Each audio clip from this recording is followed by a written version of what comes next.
बड़ी बड़ी बातें कर रहे हैं। ये सरकार कह रही है कि ये कानून हम मुसलमानों के भले के लिए आ रहे हैं। जब मैं आपसे सुनता हूं तो मुझे लगता है कपिल शर्मा कॉमेडी सर्कस में बोल रहा है। आप मुसलमानों का भला कर रहे हैं, आप मुसलमानों का भला कर रहे हैं। दोनों सदन में एक भी सदस्य, दोनों सदन में सिर्फ एक सदस्य गुलाम अली को छोड़ के एक भी सदस्य आपका मुसलमान नहीं है। आप मुसलमानों का भला कर रहे हैं। दो नेता अपने घरों में आपने बैठा दिया, मुख्तार अब्बास नकवी, शाहनवाज हुसैन, दोनों की राजनीति आपने खत्म कर दी। आप मुसलमानों का भला कर रहे हैं, आप मुसलमानों का भला कर रहे हैं, आप मुसलमानों का भला कर रहे हैं। अरे सुनना सीखो, धार्मिक संपत्तियों को कब्जा करने की एक कोशिश है। इसलिए इस बिल पर न हिंदू को खुश होना चाहिए, न सिख को खुश होना चाहिए, न ईसाई को खुश होना चाहिए, न जैन को खुश होना चाहिए, न बौद्ध को खुश होना चाहिए, क्योंकि नंबर सबका आएगा। और आज वक्फ की संपत्तियां कब्जा करके आप अपने दोस्तों को देंगे, कल गुरुद्वारे की संपत्तियां कब्जा करके आप अपने दोस्तों को देंगे, फिर चर्चों की संपत्तियां कब्जा करके आप अपने दोस्तों को देंगे। छुआछूत को, बीमारी को मिटाने के लिए चलिए उठाते हैं कदम, और अगले सत्र में एक बिल लेके आइए। जितने भी हिंदुओं की कमेटियां हैं, ट्रस्ट है, बोर्ड है, उन सारे ट्रस्ट और कमेटियों में 80% आरक्षण दलित, आदिवासी और पिछड़े हिंदुओं को दीजिए। मैं समर्थन करूंगा आपका, माला पहनाऊंगा आपको। आप पिछड़ों का भला करने की बात करते हैं, आप दलितों का भला करने की बात करते हैं। आपकी मातृ संस्था आरएसएस 100 साल तक आपने एक भी दलित, पिछड़ा और आदिवासी, एक भी महिला को आज तक आरएसएस का प्रमुख नहीं बनाया। आप दलितों और पिछड़ों और आदिवासियों की और किसी गलतफहमी में मत रहिए। आपको लोकसभा के चुनाव में मात्र 36% वोट मिला है। इस देश की 64% आबादी आज भी आपके खिलाफ है, आज भी आपके खिलाफ खड़ी है। किसी गलतफहमी में मत रहिए। बड़ी बड़ी सत्ता उखड़ गई और चली गई। आप तो वो लोग हैं जिन्होंने प्रभु श्री राम के मंदिर में भी घोटाला किया। मान्यवर, प्रभु श्री राम के मंदिर के जमीन में घोटाला किया। मैं कागज दूंगा सर, मैं कागज दूंगा। कर दिया मैंने। ये लोग राम मंदिर में घोटाला करने वाले लोग हैं। राम मंदिर की जमीन का चंदा खाने वाले लोग हैं सर। ये लोग 2 करोड़ की जमीन 5 मिनट में 18 करोड़ में बेची सर इन लोगों ने। 16.5 करोड़ का घोटाला किया, 18.5 करोड़ में जमीन बेची। ये राम मंदिर में घोटाला करने वाले लोग हैं सर। मान्यवर, मान्यवर, अरे प्रभु श्री राम के नाम का पैसा खाते हो तुम लोग। अरे बैठ जाओ, राम मंदिर का पैसा खाते हो। अरे राम मंदिर में घोटाला करते बैठो। अरे राम मंदिर का चंदा खाते हो। अरे चंदा चोरो बैठो, चंदा चोरो बैठो। श्री संजय सिंह दोनों ही कह रहे एक दूसरे को। धन्यवाद मान्यवर, आपने एक अत्यंत महत्वपूर्ण बिल पे मुझे अपनी बात कहने का मौका दिया। मैं जैसे उदय प्रताप जी की चंद पंक्तियों से अपनी बात शुरू करूंगा। न मेरा है न तेरा है, ये हिंदुस्तान सबका है। नहीं समझी गई ये बात तो नुकसान सबका है। न तेरा है न मेरा है, ये हिंदुस्तान सबका है। नहीं समझी गई ये बात तो नुकसान सबका है। जो आकर मिल गई इसमें वो दिखलाई नहीं देती, जो नदियां मिल गई इसमें वो दिखलाई नहीं देती। महासागर बनाने में मगर एहसान सबका है। महासागर बनाने में मगर एहसान सबका है। मान्यवर, हम लोग बचपन से एक शब्द सुनते आए, सरकार माई बाप। सरकार माई बाप यानी कि जो सरकार होती है वो लोगों की माई बाप होती है। मां की तरह ख्याल रखती है, पिता की तरह ख्याल रखती है। लेकिन अगर कोई सरकार अपने बच्चों को उसका गला घोटने पे उतारू हो जाए तो वो फिर सरकार निष्पक्ष सरकार नहीं है, नहीं है मान्यवर। वो सौतेली मां है, वो सौतेली मां है, उसका व्यवहार सौतेला है। और आज आप जो काम कर रहे हैं इस बिल के माध्यम से, आप बाबा साहब डॉक्टर भीमराव अंबेडकर जी के द्वारा लिखे गए संविधान की हत्या कर रहे हैं। और ये बात मैं इसलिए कह रहा हूं कि बाबा साहब डॉक्टर भीमराव अंबेडकर जी ने संविधान की धारा 26 में लिखा, धार्मिक मामलों के प्रबंधन की स्वतंत्रता, धार्मिक एवं धर्मार्थ उद्देश्यों के लिए संस्थाओं की स्थापना एवं रखरखाव करना, धर्म के मामलों में अपने स्वयं के मामलों का प्रबंधन करना, चल एवं अचल संपत्ति का स्वामित्व एवं अधिग्रहण करना तथा ऐसी संपत्ति का कानून के अनुसार प्रशासन करना। यह अधिकार आपने नहीं दिया, यह अधिकार किसी भारतीय जनता पार्टी के लोगों ने नहीं दिया। यह अधिकार बाबा साहब डॉक्टर भीमराव अंबेडकर जी के द्वारा लिखे गए भारत के संविधान ने दिया मानकर, और आप उस संवैधानिक अधिकार को छीन रहे हैं एक गैर संवैधानिक बिल लाके। क्या क्या लिखा इस कानून के अंदर आपने, किस तरीके से आपने इस संविधान की हत्या करने का काम किया। आप बड़ी बड़ी बातें कर रहे हैं। यह सरकार कह रही है कि ये कानून हम मुसलमानों के भले के लिए आ रहे हैं। जब मैं आपसे सुनता हूं तो मुझे लगता है कपिल शर्मा कॉमेडी सर्कस में बोल रहा है। आप मुसलमानों का भला कर रहे हैं, आप मुसलमानों का भला कर रहे हैं। दोनों सदन में एक भी सदस्य, दोनों सदन में सिर्फ एक सदस्य गुलाम अली को छोड़ के एक भी सदस्य आपका मुसलमान नहीं है। आप मुसलमानों का भला कर रहे हैं, आप मुसलमानों का भला कर रहे हैं। पूरी सरकार में एक मंत्री आपका मुसलमान नहीं है, आप मुसलमानों का भला कर रहे हैं। दो नेता अपने घरों में आपने बैठा दिया, मुख्तार अब्बास नकवी, शाहनवाज हुसैन, दोनों की राजनीति आपने खत्म कर दी। आप मुसलमानों का भला कर रहे हैं, आप मुसलमानों का भला कर रहे हैं, आप मुसलमानों का भला कर रहे हैं। अरे सुनना सीखो पहले। मान्यवर, मैं इनके इस कानून में क्या क्या लिखा हुआ है, क्या क्या कहा है इन्होंने। बैठ जाए कृपया, गुलाम अली जी बैठ जाए। धार्मिक संपत्तियों को यह बिल कब्जा करने की नापाक कोशिश है। इतनी और धार्मिक संपत्तियों को सदन में इतनी कब्जा करने के लिए सदन में इतनी शांति है कि आराम से आप बोलोगे तो आराम से बोल रहा हूं सर। हाँ। आप बैठे हैं तो आपको देख के वैसे ही आराम आ जाता है। आपको देख के मैं वैसे ही आराम में रहता हूं सर। आप जब है आपका संरक्षण है तो आराम से ही बोल रहा हूं। बोलिए। मान्यवर, धार्मिक संपत्तियों को कब्जा करने की एक कोशिश है। इसलिए इस बिल पर न हिंदू को खुश होना चाहिए, न सिख को खुश होना चाहिए, न ईसाई को खुश होना चाहिए, न जैन को खुश होना चाहिए, न बौद्ध को खुश होना चाहिए, क्योंकि नंबर सबका आएगा। और आज वक्फ की संपत्तियां कब्जा करके आप अपने दोस्तों को देंगे, कल गुरुद्वारे की संपत्तियां कब्जा करके आप अपने दोस्तों को देंगे, फिर चर्चों की संपत्तियां कब्जा करके आप अपने दोस्तों को देंगे, फिर बौद्धों की संपत्तियां कब्जा करके आप अपने दोस्तों को देंगे, फिर जैनों की संपत्तियां कब्जा करके आप अपने दोस्तों को देंगे, फिर मंदिरों की जमीनें कब्जा करके आप अपने दोस्तों को देंगे। आप तो वो लोग हैं जिन्होंने प्रभु श्री राम के मंदिर में भी घोटाला किया। मान्यवर, प्रभु श्री राम के मंदिर के जमीन में घोटाला किया। मैं कागज दूंगा सर, मैं कागज दूंगा। ये लोग राम मंदिर में घोटाला करने वाले लोग हैं, राम मंदिर की जमीन का चंदा खाने वाले लोग हैं सर। ये लोग 2 करोड़ की जमीन 5 मिनट में 18 करोड़ में बेची सर इन लोगों ने। 16.5 करोड़ का घोटाला किया, 18.5 करोड़ में जमीन बेची। ये राम मंदिर में घोटाला करने वाले लोग हैं सर। मान्यवर, अरे प्रभु श्री राम के नाम का पैसा खाते हो तुम लोग। अरे बैठ जाओ, राम मंदिर का पैसा खाते हो। अरे राम मंदिर में घोटाला करते हो, बैठो। अरे राम मंदिर का चंदा खाते हो।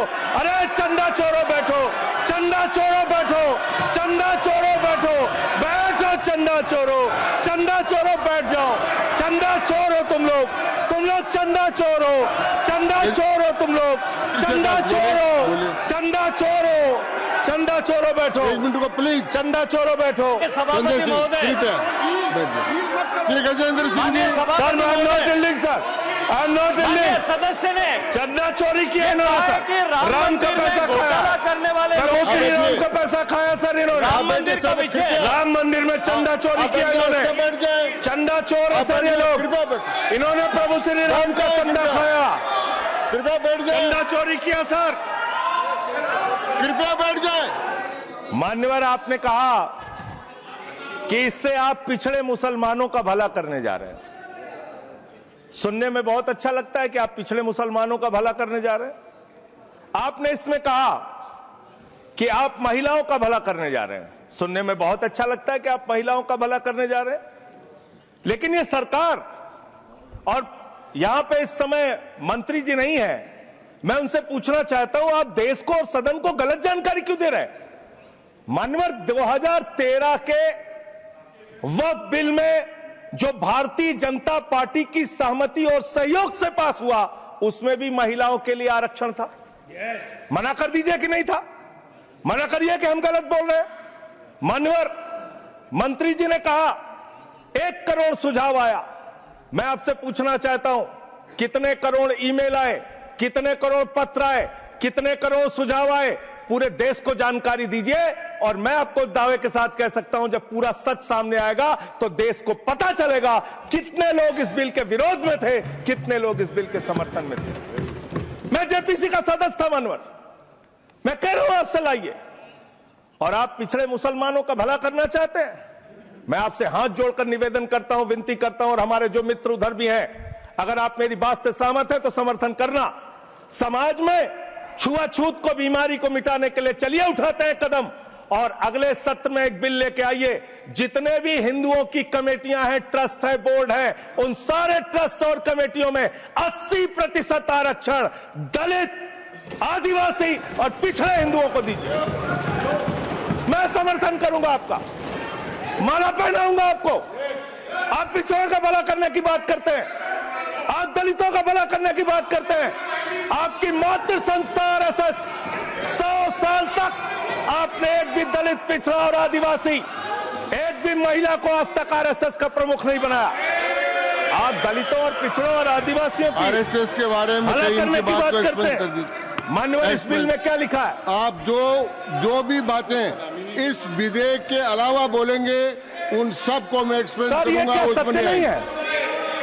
क्या ये सच नहीं है? सर मेरा टाइम रोका जाए, और सर बिल के बारे में बात करते हैं। माननीय मंत्री जी ने कहा आज आप इस बिल को पास कर रहे हैं, आज आपका सीना चौड़ा हो रहा है, आपको लग रहा है एक धर्म के अधिकार को आप छीन रहे हैं। नहीं, कल को आप सभी धर्मों की धार्मिक संपत्तियां छीन के आप अपने दोस्तों का देने का काम करेंगे। मैं फिर इसको दोहरा रहा हूं और फिर इसको कह रहा हूं कि आप ये करेंगे, धार्मिक संपत्तियों के कब्जा करने का काम करेंगे। और किसी गलतफहमी में मत रहिए। आपको लोकसभा के चुनाव में मात्र 36% वोट मिला है।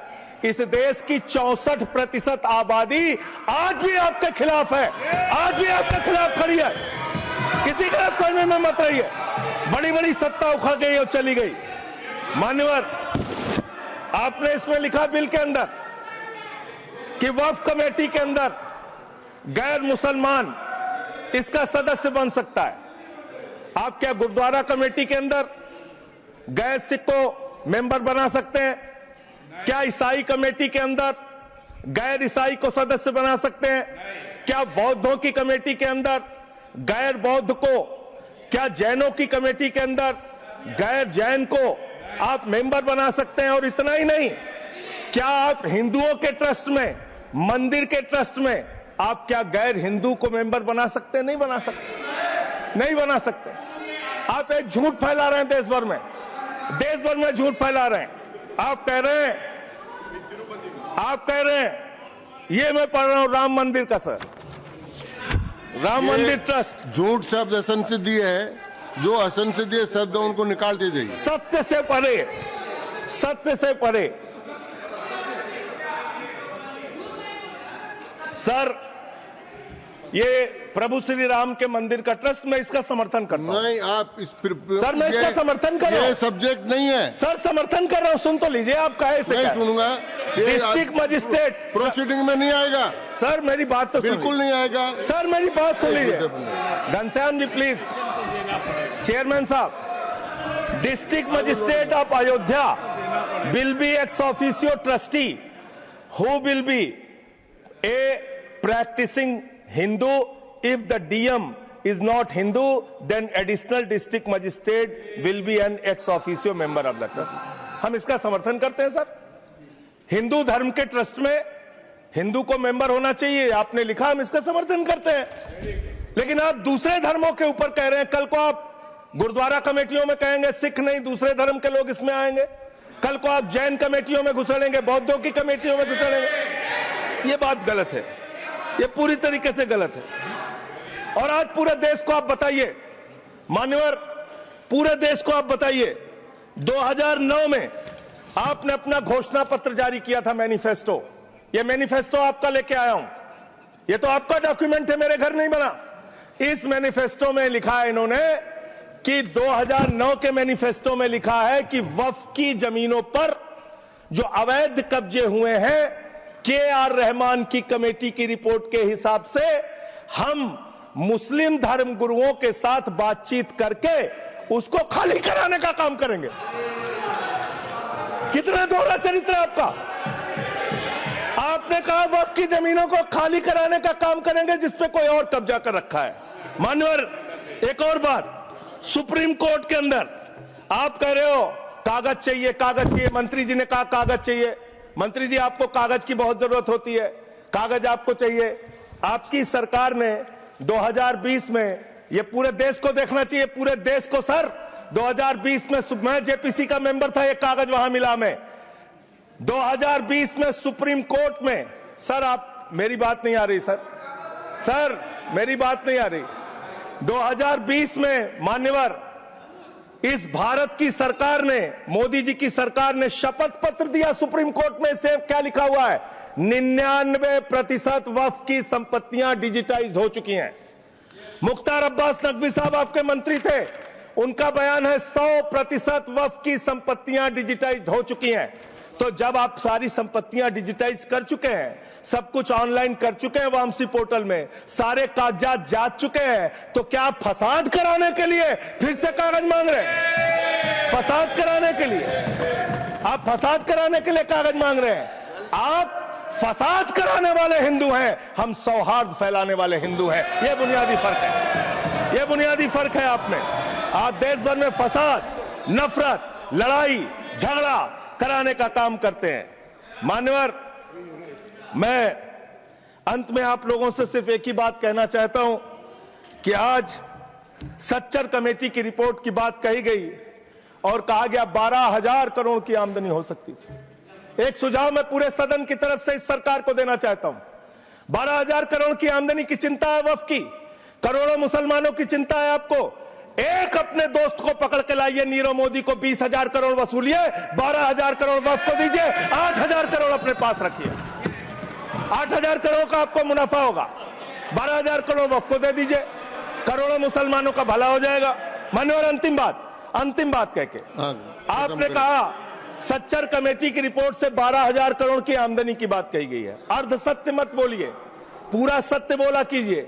सुविधाजनक सत्य मत बोलिए, पूरा सच बोला कीजिए। मंत्री जी, इसमें लिखा हुआ है सच्चर कमेटी की रिपोर्ट में कि भारत की सरकार ने, राज्यों की सरकार ने अलग अलग राज्यों में, अलग अलग जगहों पे 365 वक्फ की संपत्तियां कब्जा कर रखी हैं। आप उसके बारे में नहीं बताते, आप अर्ध सत्य बोलते हैं। मैं तो जेपीसी का मेंबर रहा हूं, मुझे सब पता है। तो इसलिए मान्यवर, आप फैला रहे हैं झूठ। ट्रिब्यूनल के फैसले, बस खत्म सर, खत्म। असत्य, सत्य से परे मान्यवर, सत्य से परे। मान्यवर, ट्रिब्यूनल के लिए आप कह रहे हैं उसको अपील नहीं की जा सकती। हाई कोर्ट का फैसला ट्रिब्यूनल के फैसले के खिलाफ आया है, सुप्रीम कोर्ट का फैसला ट्रिब्यूनल के फैसले के खिलाफ आया है। आपने कहा 5 साल का प्रैक्टिसिंग मुस्लिम होना चाहिए। कैसे प्रैक्टिसिंग मुस्लिम तय करेंगे सर? आप क्या मुसलमानों के घर में सीसीटीवी का कैमरा लगाएंगे? कौन नमाज पढ़ रहा है, कौन नमाज नहीं पढ़ रहा है, कौन मुसलमान है, कौन मुसलमान नहीं है? आपने मान्यवर ऐसे प्रावधान इसमें रखे हैं जो बड़े अजीब हैं, जो अपने आप में ये बताते हैं कि आपकी मंशा सिर्फ देश में झगड़ा कराने की है, नफरत फैलाने की है, फसाद कराने की है। आपकी मंशा कहीं भी मुसलमानों का या किसी वर्ग का भला करने की नहीं है। बस एक अंतिम बात कह के अपनी बात समाप्त करूंगा। ये काम आपने देश के अंदर बहुत अच्छा शुरू कर दिया। आप एक काम करते हैं, देखो मुसलमानों को ठीक कर रहा हूं, दूसरी तरफ महंगाई बढ़ रही है, नुकसान हिंदुओं का। 94 लाख करोड़ रुपए शेयर बाजार में डूब रहा है, नुकसान हिंदुओं का। ये बच्चे- 11 लाख बच्चे स्कूलों से नहीं बाहर है। निकल गए, नुकसान हिंदुओं का। तो मुसलमानों को ठीक करने के नाम पर आप नुकसान देश के करोड़ों हिंदुओं का भी कर रहे हैं। इसलिए ये सब बातें करके देश में आप नफरत फैला के ये सब झगड़े फसाद के काम मत धन्यवाद। कीजिए। और अंत में आपसे एक ही बात दो कहना दीवारें चाहता हूं, तय अभी भी वो मौका है इस बिल को जो गैर संवैधानिक है, जो बाबा साहब के संविधान के खिलाफ है, इसको वापस लीजिए। धन्यवाद।